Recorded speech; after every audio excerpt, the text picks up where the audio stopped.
C'est l'une des sorties cinéma du jour. Marguerite de Xavier Giannoli avec Catherine Fro dans le rôle titre. C'est l'histoire vraie de Florence Foster Jenkins, soprano américaine des années 30-40, connue pour son incapacité à chanter juste. Gilbert Chevalier, qui était cette Florence Foster Jenkins? Eh bien, Florence Foster Jenkins est une américaine fortunée, passionnée de musique et d'opéra. Jusque-là, tout va bien.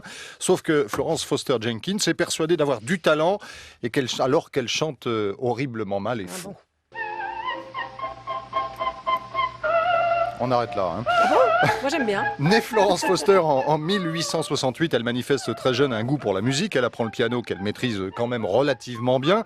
Mais son vrai truc, pense-t-elle, c'est l'opéra. Mariée puis divorcée d'un certain Jenkins qui contient le temps de son union ses pulsions créatrices. Elle hérite finalement de son père en 1909 et là plus rien ne la retient. Elle profite de la fortune léguée pour financer sa carrière de cantatrice.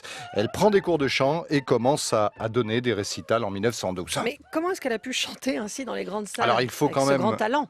Il faut quand même relativiser, elle ne chante pas à Bayreuth ou dans les plus grandes salles dirigées par les plus grands, mais sa fortune lui facilite certaines choses. Ainsi, elle organise un récital annuel dans la salle du bal du Ritz-Carlton à New York dans les années 30. C'est mondain, mais on ne sait pas si le public vient en partie pour la rigolade ou pour la musique. Les rires fusent, paraît-il, mais Florence Foster Jenkins, convaincue de son talent, ne voit rien ou ne veut rien voir, et personne n'ose vraiment dire la vérité.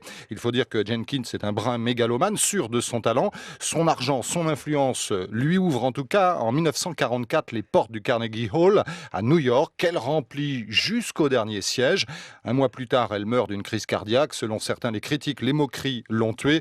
À la fin de sa vie, elle a quand même, on va dire, un petit éclair de lucidité et elle dit « Les gens pourront toujours dire que je ne sais pas chanter, mais personne ne pourra jamais dire que je n'ai pas chanté. » On dit que Jenkins a inspiré Hergé. Alors c'est une hypothèse pour le personnage de la Castafiore, bien sûr, Oui, pas Tintin. Hergé n'en a jamais parlé, mais l'allure générale de la chanteuse, ses bijoux et le fait que l'écouter est plutôt une souffrance rapproche effectivement la Castafiore de Jenkins. On dit également qu'Orson Welles s'en inspire dans Citizen Kane pour le personnage de Suzanne Alexander, la seconde épouse de Kane qui lui construit une salle d'opéra.